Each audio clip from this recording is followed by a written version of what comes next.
Good morning, y'all. July the 19th. We're out here just feeding the baby. Getting going here.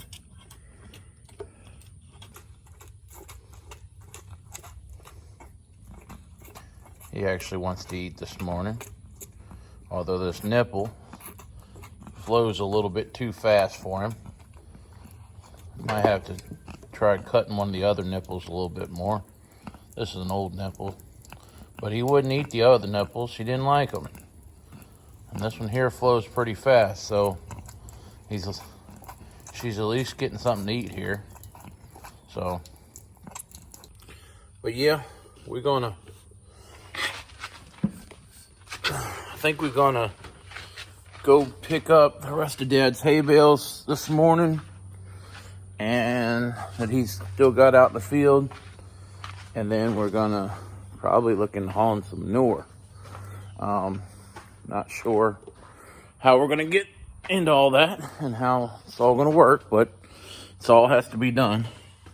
So I think that's what our plan is, if we can keep it going that way. But got some more hay down the road in the pasture fields that still could be cut and baled. And there's plenty of bush hog.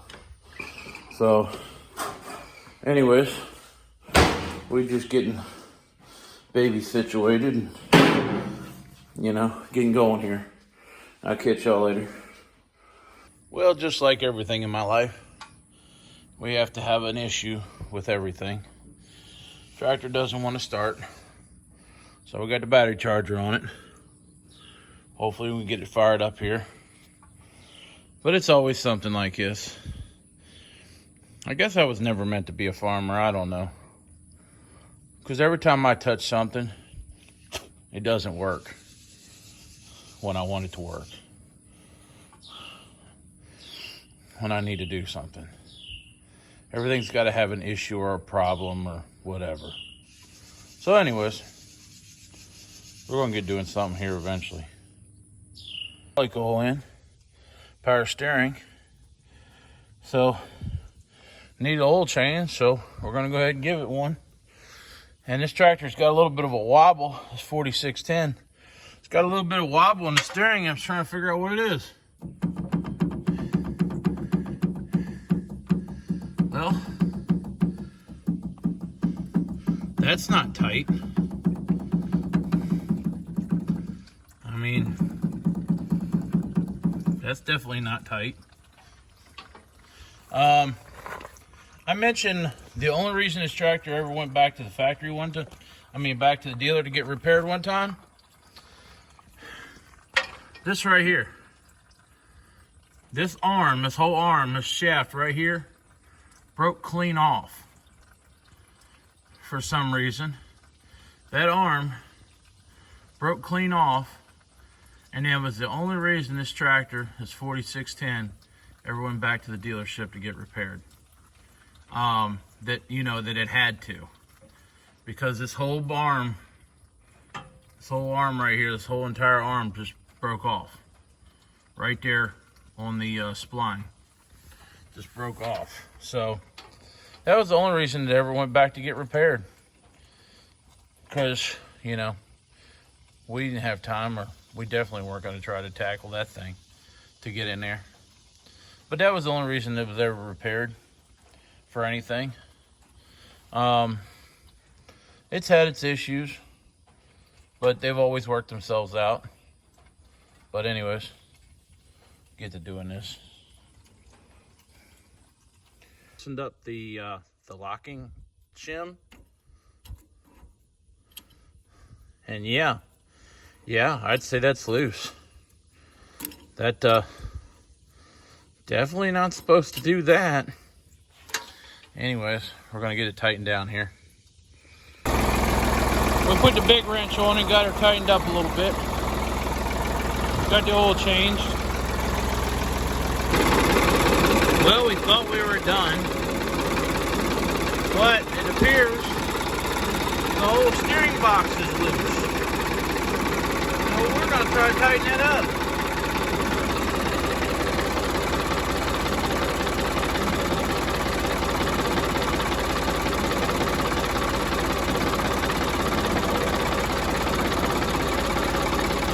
That's not good.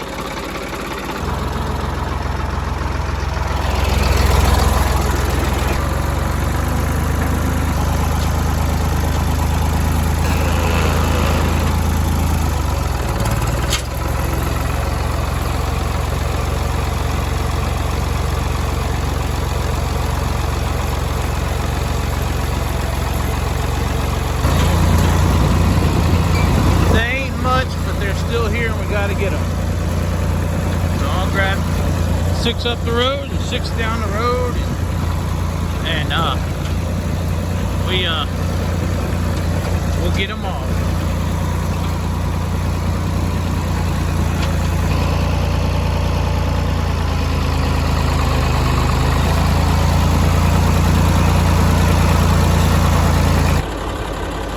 My personal opinion of this quick attach at this moment is it is a royal pain in the ass to get attached to a bucket. You can't see it. It won't find its way. There's just not enough metal, and these handles are way too close to the attachment area with the possibility of bending them.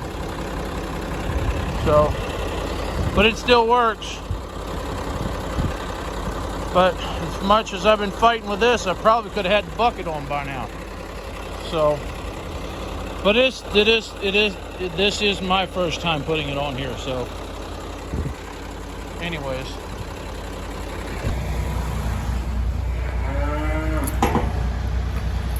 All right, guys. Two.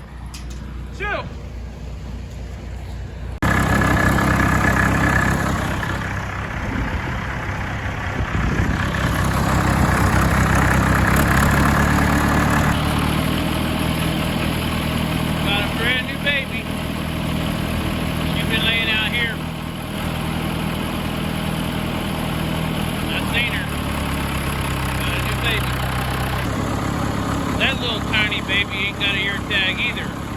I don't know when that woman's born. I don't know his mama's either.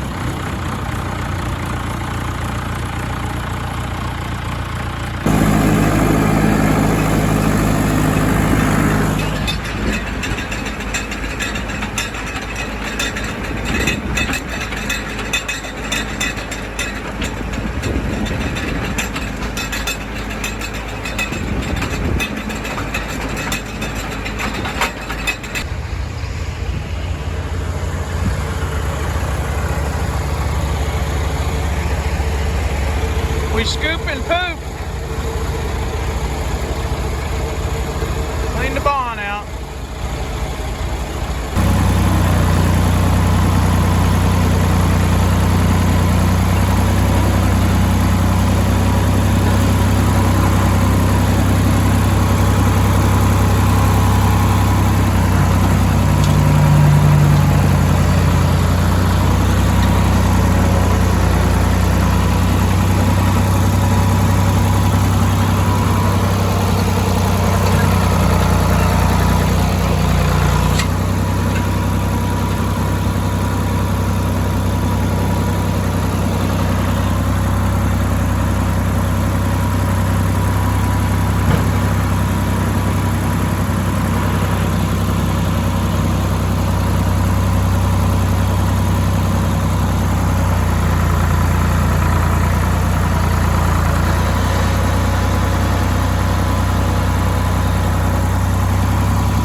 Well, y'all, it's been a long day. I hope y'all like and subscribe. Leave me a comment if you want. All that good stuff. I hauled 6 bales of hay, on 6 on each field. I don't know, was it 8 or 9, 8, 7 or 8 loads of manure. Push some more in there around so that kids don't have to walk through it. There's still a great big massive pile in there. Years ago when we was milking cows, we had a single axle manure spreader, which was a downgrade from a double axle or single. We had a single axle New Idea years ago, and then when that wore out, we got a single axle New Holland.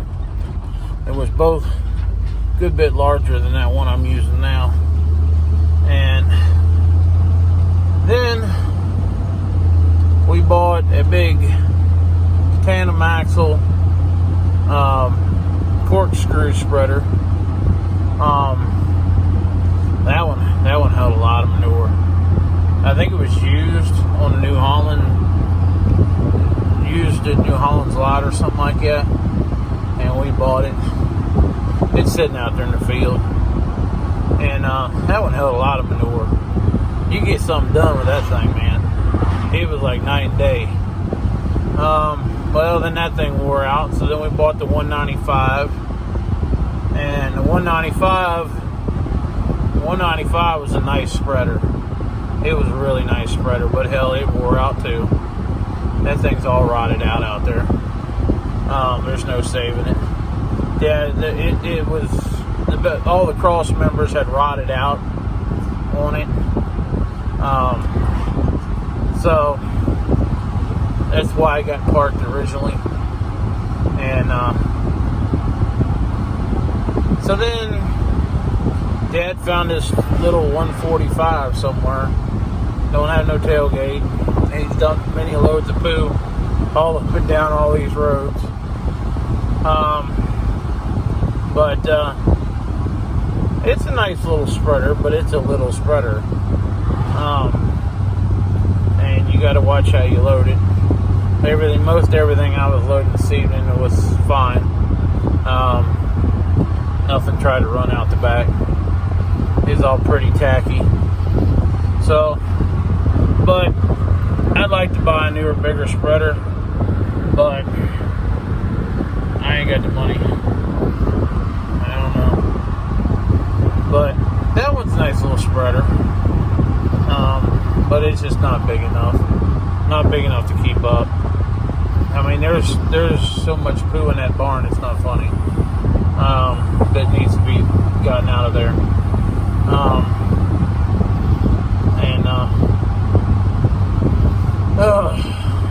Just like everything else, don't have the time. So I'm going home. I'll catch y'all later.